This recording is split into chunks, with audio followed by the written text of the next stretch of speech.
Dengan modal bahasa Inggris yang pas-pasan, kami akhirnya berangkat ke Inggris, negara 4 musim pertama yang kami kunjungi. Kami dapat melewati proses yang ada di imigrasi Bandara Cengkareng dan selanjutnya akan terbang ke London dengan terlebih dahulu transit di Bangkok, Thailand. Di Bangkok kami menghadapi sedikit masalah. Ternyata nama istri saya yang tertera di tiket berbeda dengan yang tertera di paspor. Di paspor namanya tanpa menggunakan marga saya sebagai suaminya. Sedangkan yang tertulis di tiket ada tambahan marga saya sebagai bukti bahwa dia sudah menikah. Tetapi puji Tuhan, masalah ini akhirnya dapat diatasi walaupun cukup membuat kami berdua gemetaran dan gugup menghadapi situasi tersebut. Kami akhirnya bisa melanjutkan penerbangan ke London. Tiba di London, kami dijemput dan dibawa ke kantor pusat WEC, tempat di mana kami akan tinggal. Setelah mendapatkan orientasi dan belajar beradaptasi dengan lingkungan yang baru, kami kemudian harus mempersiapkan diri untuk fokus belajar bahasa Inggris. Tempat kami belajar bahasa jaraknya cukup jauh dari London, yaitu sekitar 6 jam perjalanan menggunakan kereta api.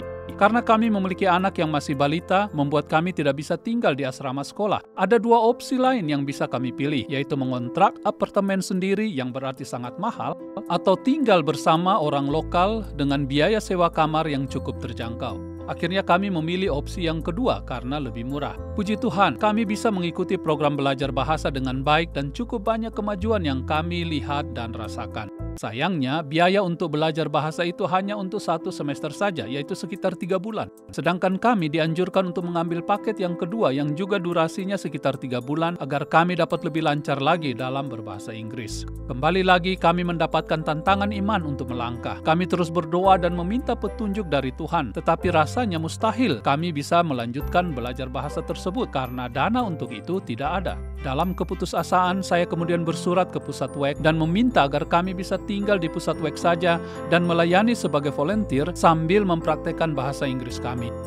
Tetapi jawaban dari ketua WEC pada waktu itu adalah kami diminta untuk terus berdoa dan meyakini akan pertolongan Tuhan. Mujizat Tuhan tetap nyata. Pada waktu selesai jam belajar, sebelum kembali ke tempat tinggal, kami sekeluarga jalan-jalan di pusat kota untuk sekedar cuci mata. Ternyata kami bertemu dengan salah seorang staf sekolah dan dia sangat gembira melihat kami. Kemudian dia berkata bahwa ada berita baik bagi kalian berdua. Katanya, apabila kami ingin melanjutkan ke semester berikutnya, sekolah akan memberikan scholarship untuk kami. Scholarship adalah kata baru yang pertama kali kami dengar, sehingga kami tidak tahu artinya itu apa. Kami yakin staf tersebut pasti bingung juga dengan ekspresi kami, karena kami memang menunjukkan wajah gembira, tetapi dalam kebingungan juga, sambil berkata terima kasih untuk beritanya. Kami akhirnya tidak jadi melanjutkan jalan-jalan, tetapi langsung kembali ke rumah. Sesampainya di rumah, kami langsung mengambil kamus dan mencari arti kata scholarship itu. Ternyata kata itu artinya beasiswa.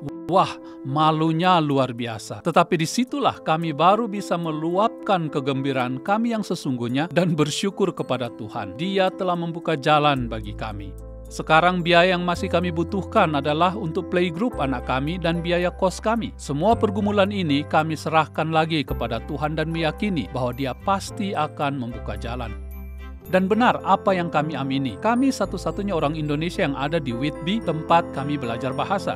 Kebetulan tahun di mana kami belajar bahasa merupakan tahun doa bagi Indonesia yang ditetapkan oleh Persekutuan Gereja-Gereja Sedunia. Sehingga ada satu gereja yang mengundang kami untuk memberikan kesaksian tentang Indonesia dan juga panggilan kami menjadi utusan lintas budaya untuk didoakan. Selesai kebaktian, kami mendapatkan 1 buah cek dari gereja yang ketika diuangkan, jumlahnya mencukupi untuk biaya playgroup anak kami selama 3 bulan. Puji Tuhan, sekarang tinggal biaya kos yang masih menjadi pergumulan. Sebelum kami masuk dalam penutupan semester, dan setelah itu akan ada libur sekolah, ada 1 anggota WEC yang tinggal di Whitby. Karena dia tahu kami anggota WEC yang ada di kota itu, maka dia datang dan mengunjungi kami. Kemudian, dia menawarkan kami untuk tinggal di rumahnya selama 3 atau 4 bulan, karena dia akan pergi ke Afrika melanjutkan pelayanan penerjemahan Alkitab ke dalam bahasa salah satu suku yang ada di Afrika.